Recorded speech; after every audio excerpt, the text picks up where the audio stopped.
Hello and welcome, Rangers, to the Zeo Reviews, our reviews of Power Rangers Zeo. I'm Joe, here with me is my co-host Dan. Hello and greetings. And they are called Zeo. Okay, admittedly, the theme song is the best part of this first part of the episode, but the theme song is really good. I don't think anyone can fault the theme song. And sadly, that was the best part of the first part of the episode. The first part starts with the Rangers having near the remains of what was once the command center, and they have to fight their way through a series of flashbacks to get to the Zeo Crystal so that they can then have stage fright, trip and fall into the bunker underground where the White Ranger powers were created. Meanwhile, Zed and his gang are celebrating their destruction of the command center. They're parading their way around, twerking every once in a while, attacked by the Machine Empire. They forget that they are the Emperor and Empress of the largest empire of evil, and that they have a lot of alien magic powers. And so they end up fleeing the palace, the dark city that they rule over, with the Machine Empire coming along, proclaiming itself an empire, even though it doesn't seem to have anything, and is trying to usurp Zed. So essentially we have almost a civil war throughout this season, but within Zed's empire,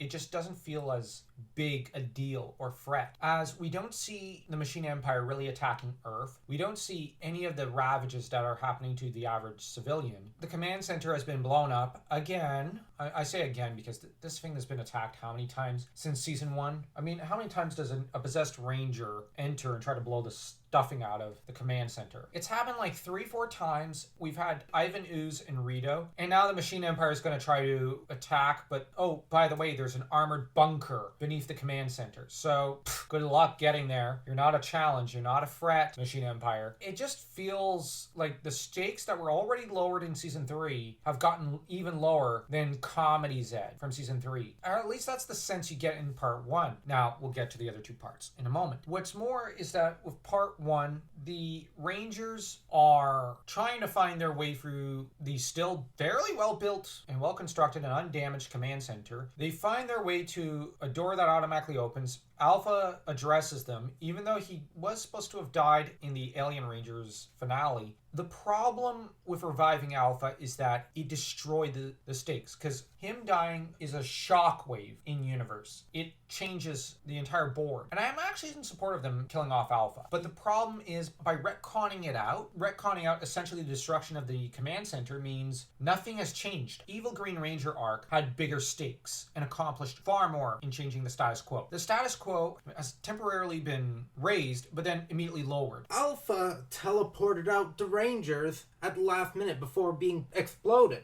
That is a perfect opportunity to show Alpha's goodness and heroic side and let the Rangers realize things are getting intense, as you mentioned. But no. Yep, we can't have raised stakes. It just feels like the scope of the conflict is getting smaller and the stakes are getting lower. And if that's the case, I expect there to be more character-driven arcs then. And I expect Zed to have a Zordon Pinata. Yeah. The other problem is we have Billy, who's kind of taking on the role of number 2 guy on the team, doing things like when they're near the green light from the underground version of the command center, be careful Tommy, taking up the lines that would normally have been given to Kimberly, so that they're pushing Billy forward. Now this lends weight to the fact that Billy was supposed to originally be the Gold Ranger. He was, but of course they wrote him out because production cast hated David Yost, because of course they did, and because they were, let's be honest, they hated homosexuals, the fans lose out. Honestly, so far, part 1 was boring. And they take 20 minutes to do what they could have done in probably about 5 minutes. They wasted our time. And what they could have done was have part 1 have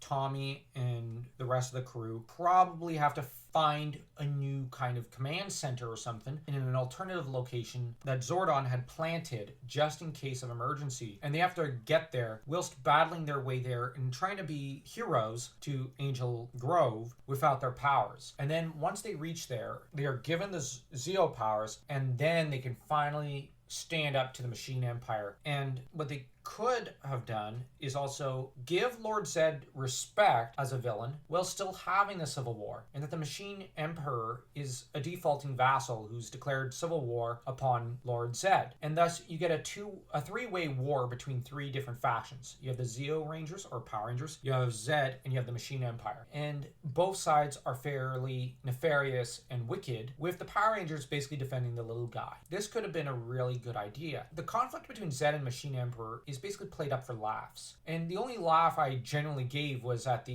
just walking a few steps away from the Dark Palace of Zed, Rita then exclaims, "Oh, my feet hurt. Zed, can you carry me?" And you just immediately have Zed who says, "No!" Outside of that, that should have been the only joke. But everything else has been a joke. A season 3 era joke. That drags down this part.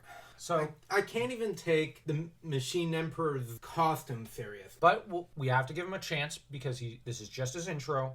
And it's been so long since I last saw Zeo. I don't remember much, but I do think we have to give the Machine Empire a fair shake. And we have to give the Zeo season a fair shake. Although part 1, I'm going to rate it a 0 because it has not provided us with almost anything good. But this is where, in my opinion, it's almost a low point. There's only one place this series can go, and that's kind of up. At least that's my firm opinion. Now on to part 2. This one introduces the idea of the new command center, which is a bunker. Honestly, I'm not loving the new look. I kind of like the almost mystical, infinite feel of the old one, and this one just seems too clunky to me. But at the same time, I'm getting claustrophobia looking at it. I'm not trying to bash, it's just I'm getting claustrophobic. It also looks like construction wasn't completed. Yeah. It's like you see all kinds of pipes around and it's like, come on. It looks steampunk. Which, hey, a steampunk set era Power Ranger season could have been interesting. Okay, you got me there. Especially with Zordon. That could have been like a previous generation of Power Rangers. They could have really done a great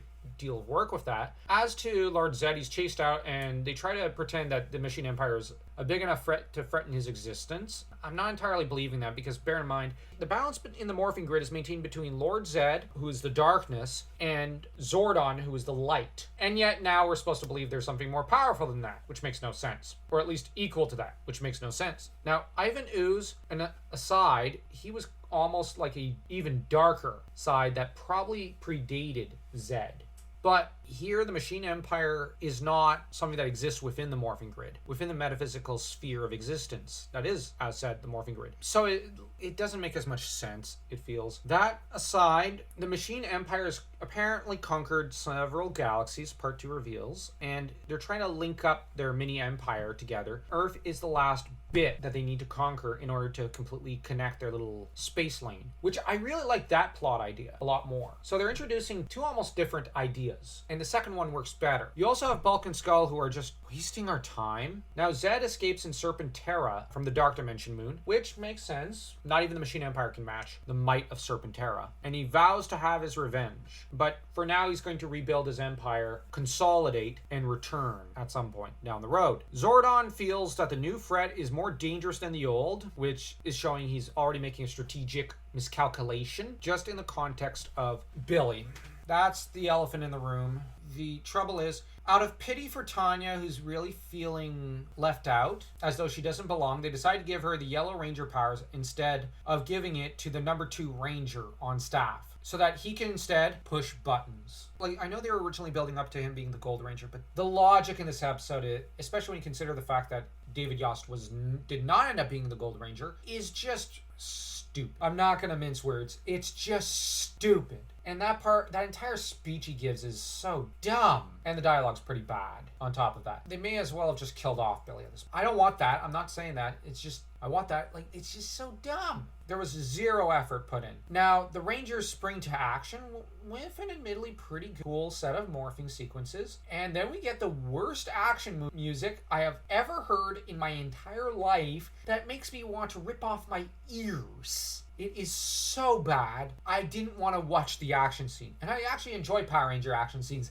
And I didn't want to listen to this. What happened to the good old days of the Mighty Morphin Power Rangers action music? That music is great. How did they screw this up? Now, as for the action sequence, we can see that the main ones pulling their weight are Tommy and Rocky, which should surprise no one. Adam kind of semi-struggles with a single machine putty. Kat does a pretty good job, and Tanya's a disaster. I think Justin probably did better in Turbo, which I'm not trying to bash Tanya, but she's evidently not equipped to the task. If this is supposed to be a bigger threat, then you can't afford to bench Billy for Tanya. Now, I actually like her actress. I actually really like Tanya as a character later on. In Turbo, she's a fun character, but here, this is the character's intro to a large extent, especially if you skip Alien Rangers. And this is just a disaster. A Zeo beginning has not been a delight. So let's rate part 2. I'm gonna say is probably a quarter star, maybe even a 0 for me. Actually, I'll go with a 0. Yeah,